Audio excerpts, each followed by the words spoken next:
I thought I knew my husband. For 30 years, I built a life with Robert in Atlanta. We raised 6 beautiful children, our home a tapestry of their laughter and dreams. I trusted him with every piece of my heart, believing our love was unbreakable. Then I found the truth. He betrayed me. He had 3 other women. He had 10 secret children. He gave them all our money. My world shattered like glass under a hammer. I was angry. I was broken. I decided to take back what was mine. I went after his secret children to seek justice for my family. This is my story, a saga of pain, strength, and redemption. It will leave you wondering, how did I find the courage to keep going? The answer lies in my love for my children. It is a love that refused to fade. Our home was a warm sanctuary, its walls alive with memories. Emily's first painting, a vibrant sunset, hung in the hall, its colors faded but cherished. Jacob's soccer trophy, scratched from years of display, sat on a shelf, a symbol of his grit. Sarah's sketches, wild bursts of color, covered the fridge, each one a piece of her soul. Michael's guitar, its strings worn from late-night strums, leaned in a corner. Anna's piano music, soft and haunting, drifted through the air, her fingers dancing over keys. Ben's toy cars, red and blue, lined the stairs, a trail of his boundless energy. My 6 children brought life to every room, their voices a symphony I conducted with love. Family dinners were my treasure. I cooked spaghetti with homemade sauce, the recipe my mother passed down, its aroma rich with tomatoes and basil. I baked apple pies, the crust golden, the filling sweet with cinnamon. The kitchen was warm, smelling of garlic and comfort. Robert sat at the head of the table, his smile warm, his laugh deep, like a summer storm rolling in. He was a lawyer at a prestigious firm, his briefcase heavy with contracts, his nights long with work. I stayed home, my days filled with motherhood. I bandaged scraped knees, helped with science projects, drove to piano lessons. I thought we were a team, partners in a life we built together. Robert always said, "Laura, you are my heart." His words felt like truth, wrapping me in warmth. I smelled his cologne every morning, cedar and spice, sharp and familiar. It was the same for 30 years. I never dreamed he was hiding a secret world. I remembered our first date. June 1994. Atlanta's night sky was a canvas of stars, twinkling above the city's hum. Robert took me to a small diner, its neon sign buzzing, the air thick with grease and promise. We shared a chocolate milkshake, the glass cold against my fingers, our straws touching. He held my hand across the checkered tablecloth, his eyes bright with a future I could see. "I want to build a life with you," he said, his voice steady, certain. I was 22, a dreamer with a heart full of stories. I wanted to teach literature, to share Shakespeare in Austen with eager minds. I believed in Robert, in us. I gave up that dream for him, working nights at a bookstore to pay our bills while he studied law. We married in a small church. My dress white lace, handmade by my aunt, his suit borrowed from a friend. I remembered Emily's birth, 2002, Robert holding her, his eyes wet with tears. "She's perfect," he said, his voice breaking. I remembered Jacob's first steps, Robert cheering, his camera flashing. Every anniversary, he gave me roses, red and fragrant. Every birthday, he wrote me a card, his handwriting neat, his words tender. Those memories were anchors, tying me to a man I thought I knew. Now they haunted me, each one a question. How did I miss the lies? My childhood shaped me too. I grew up in a small Georgia town, where fields stretched wide and the air smelled of pine. My father was a mechanic, his hands stained with oil, his laugh loud. My mother was a seamstress, her fingers nimble, her stories endless. I loved books, escaping into novels under an oak tree. I dreamed of teaching, of inspiring others the way my high school English teacher had inspired me. I met Robert at college, his ambition a spark that lit my own. I sacrificed my master's degree for him, believing our future was shared. We faced hardships, debt, a miscarriage, long nights, but we endured. Or so I thought. Those years, those choices, were now shadows, tainted by his betrayal. It started on a cold November evening in 2024. My phone broke, its screen black, its silence frustrating. I needed to call Emily, my eldest, studying biology at college, her voice always a comfort. I went to Robert's study, the door creaking as I pushed it open. The room was dim, lit by a single lamp. His desk was old oak, polished to a mirror shine, smelling of leather and wax.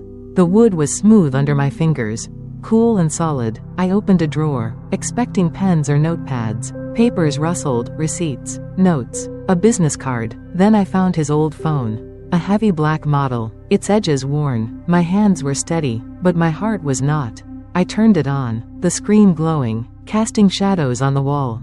A message appeared, stark and cold. It was from a woman named Claire. It said, "Our son needs more money for college." My heart stopped. I felt cold, like ice had settled in my veins. I sat on the floor, the wood hard against my knees, the air thick with betrayal. I read more messages, my fingers trembling, the phone heavy in my hands. Claire wrote, "Michael is doing well, thank you for the house." Another said, "James needs a new car. Can you help?" Diane's messages were sharp, demanding. "The girls need clothes. Send more." Sophia's were softer, almost kind. "Lily's school fees are due. Thank you." There were hundreds, spanning years, a secret life woven through our own. I found voicemails, Robert's voice calm, promising funds, arranging visits. I found photos, dozens of them, young men and women, smiling, happy, oblivious. Michael had Robert's jaw, strong and square. Rachel had his smile, wide and charming. Lily had his eyes, green and deep. I stared at them, my chest tight, my breath shallow. I felt a deep hurt, like a stone pressing down, crushing me. I opened his banking app. The numbers stark, merciless. Transfers, millions of dollars, our savings, built from years of sacrifice, my night shifts. Robert's bonuses, our dreams of a quiet retirement. Our children's college funds, meant for Emily's biology degree.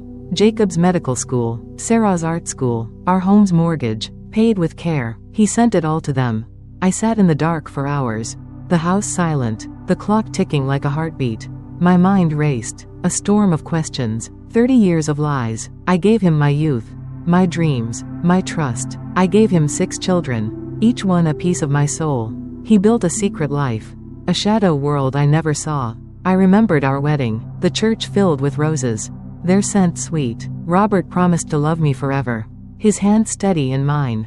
I remembered Emily's first word, Mama. Robert's laugh echoing. I remembered Jacob's first goal, Robert cheering from the sidelines, his pride bright. I remembered every moment, every smile, every promise. They felt false now, like a play I didn't know I was in. I wanted to scream, to shatter the silence. I wanted to cry, to let the hurt pour out. Instead, I stood up. I wiped my tears, my hands shaking but resolute. I made a plan. I would find these children. I would take back our money. I would protect my family. The next day, I walked through our home, seeing it anew. The living room, where we watched movies, Ben curled in my lap. The dining room, where we celebrated birthdays, Robert carving the turkey. The backyard, where Jacob kicked his soccer ball. Sarah sketched the trees. Every corner held a memory, now tainted. I went to the kitchen, the tiles cold under my feet. I made tea, the kettle whistling softly, the cup warm in my hands. It calmed me, grounding me. I thought of my children. Emily, strong and smart, her biology notes scattered. Jacob, kind and driven, his medical books heavy. Sarah, creative and bold, her pencils worn. Michael, quiet and thoughtful, his guitar a shield. Anna, bright and musical, her piano a voice. Ben, innocent and curious, his toy cars his world. They deserved better. I would fight for them. That night, I checked the platform X, my laptop glowing in the dark. A post caught my eye. Anonymous but piercing. It said, "Some secrets break your world." It spread quickly, gaining 100,000 shares in hours. I felt a kinship, a shared pain. I did not know my story would soon spread too. I felt alone, the weight of betrayal a physical thing. I walked to the window, the street quiet, the moon pale. I thought of Robert, sleeping upstairs, oblivious. How did he live with this?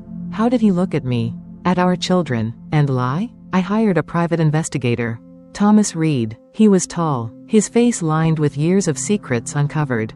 His eyes were sharp, like a hawk watching its prey. He wore a gray coat, frayed at the cuffs, his presence steady. His office was small, cluttered with files, the air thick with coffee and old paper.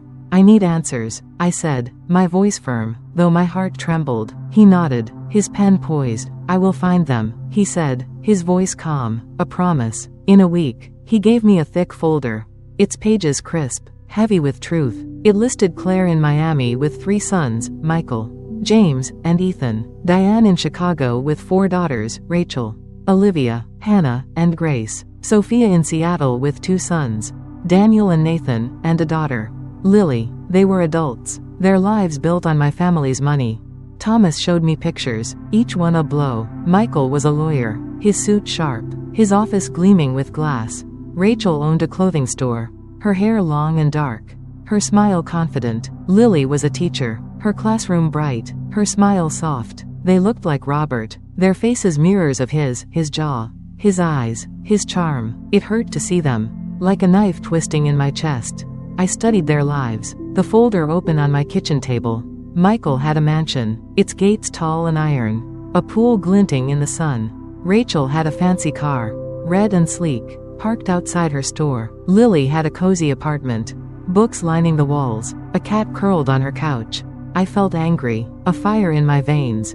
That was my children's future, stolen without a thought. I met with Amanda Cole, a lawyer Thomas recommended. She was young, her hair pulled back, her eyes fierce with purpose.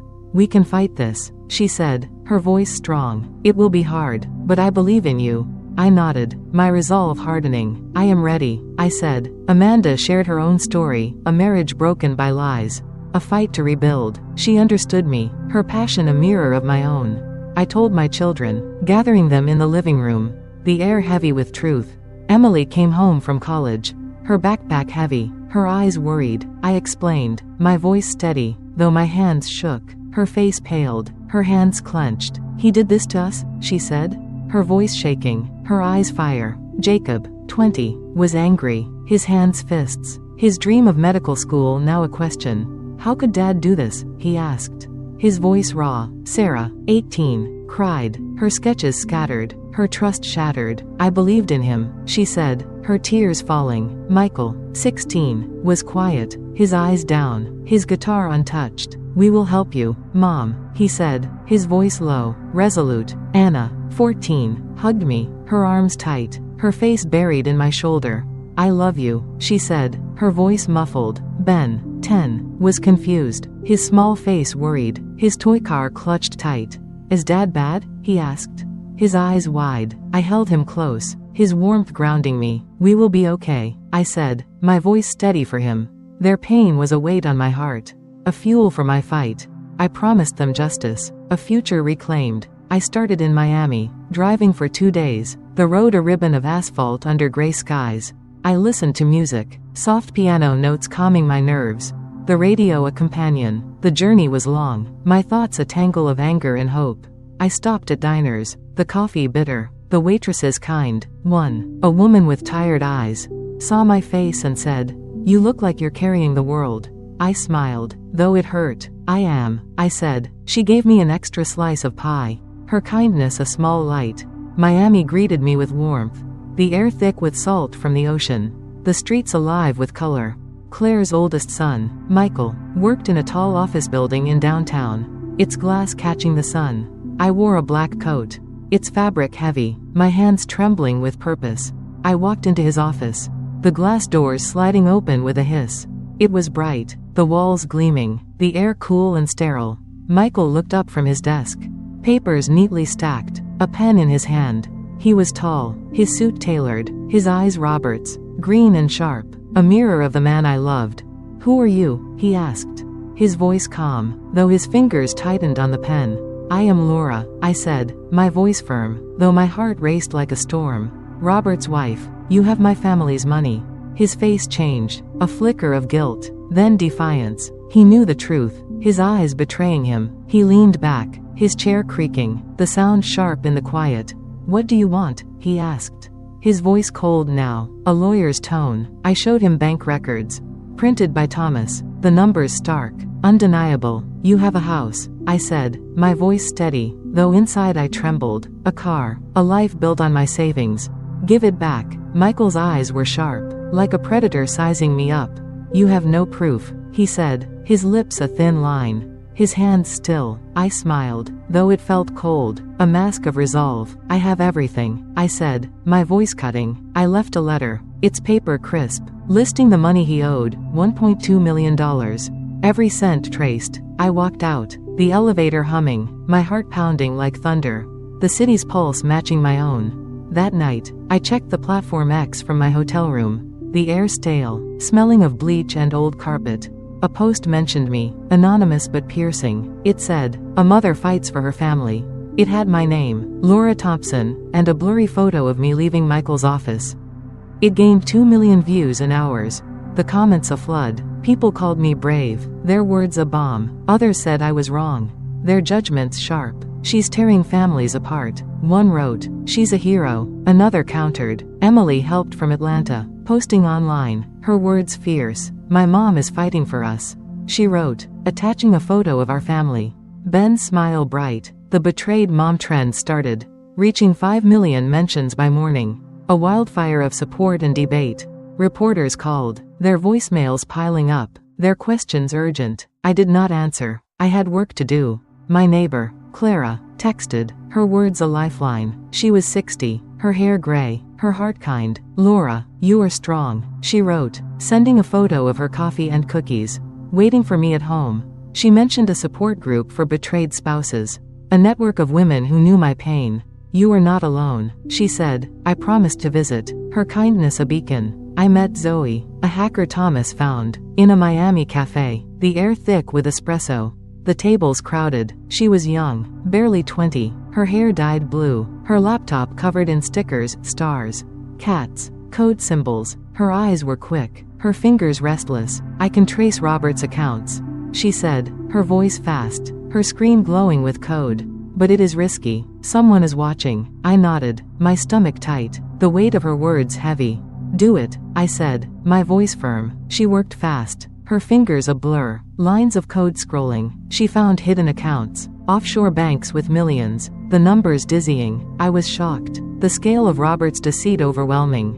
Zoe's eyes were worried, her voice low. "A firm is linked to this," she said. "Robert's firm. Be careful." Her warning chilled me. Who was watching? What did they know? She gave me a USB drive, its data encrypted, a key to Robert's secrets.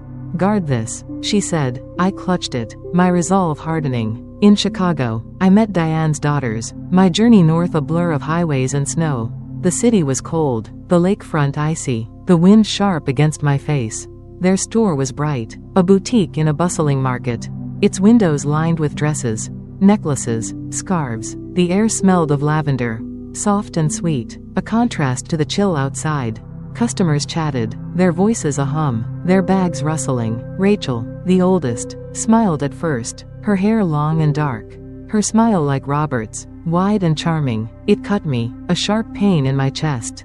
"Can I help you?" she asked, her voice warm, professional. "I am Laura," I said, my voice steady, though my hands shook in my coat pockets. "Robert's wife. You have my family's money." Her smile faded, her eyes narrowing, a storm brewing. Her sisters joined her, Olivia, Hannah, Grace, their faces a mix of shock and anger, their steps quick across the polished floor. "We earned this," Rachel said, her voice sharp, her arms crossed, her stance defiant. "This store is ours, built with our work." I showed them records, Amanda's legal notes attached, the paper heavy in my hands.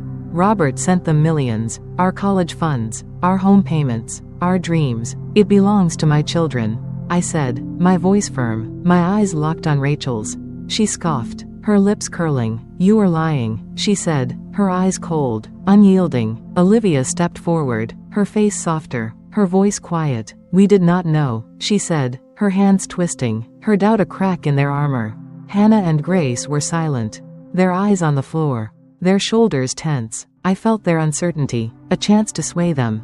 "These are the facts," I said, my voice calm, though my heart raced. I showed more papers, bank transfers highlighted, each one a theft. "Give it back." They refused, their voices rising, a chorus of defiance. "Get out," Olivia said, her voice hard now, her softness gone. I left a letter, its demands clear, $1.8 million.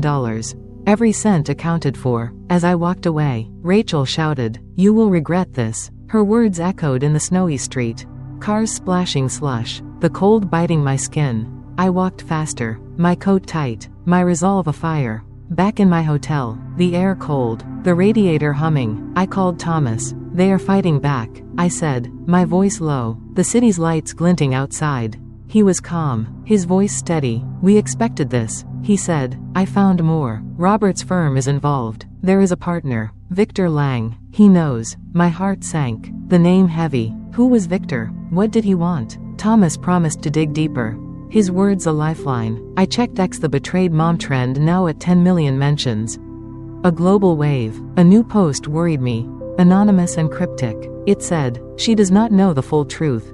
My stomach twisted. Who wrote it? What did they know? Emily texted. Her words urgent. Mom, be careful. People are watching. I nodded, though she could not see. My fingers tight on my phone. I met Clara's support group the next week. Back in Atlanta, the journey home a blur of exhaustion. The group met in a community center. Its walls faded, its chairs mismatched. Clara hugged me, her arms warm, her eyes kind. You are not alone, she said, her voice soft. The room held 10 women, their faces a map of pain and strength. Maria, a widow, spoke of her husband's hidden debts. Ellen, a divorcee, shared her ex's lies. Tara, a therapist, questioned my methods, her voice sharp. Is this justice or revenge? She asked. I paused, her words a mirror. It is for my children, I said, my voice steady, though doubt flickered. They offered support, contacts, funds, encouragement. Maria gave me a lawyer's name. Ellen a journalist's, their stories wove with mine, a tapestry of betrayal and fight. I confronted Robert, the air in our home thick with tension. It was late, the house silent, the children asleep. He sat in his study, his glasses low, a book open. His face was calm, but his hands trembled. Robert, I said, my voice steady, my heart a storm. I know everything. I showed him the records. The folder heavy, its pages a map of his deceit. His eyes widened, his breath catching. Laura, he said, his voice soft, pleading. I wanted to protect you. I laughed, bitter, sharp. You destroyed us, I said, my voice rising. Years of trust breaking, 3 women, 10 children, our money. Why? He looked away, his silence a confession. His hands shook, his book falling. I loved them too, he said, his voice breaking. The words were a blade, cutting deep. I left, my heart heavy, my resolve iron.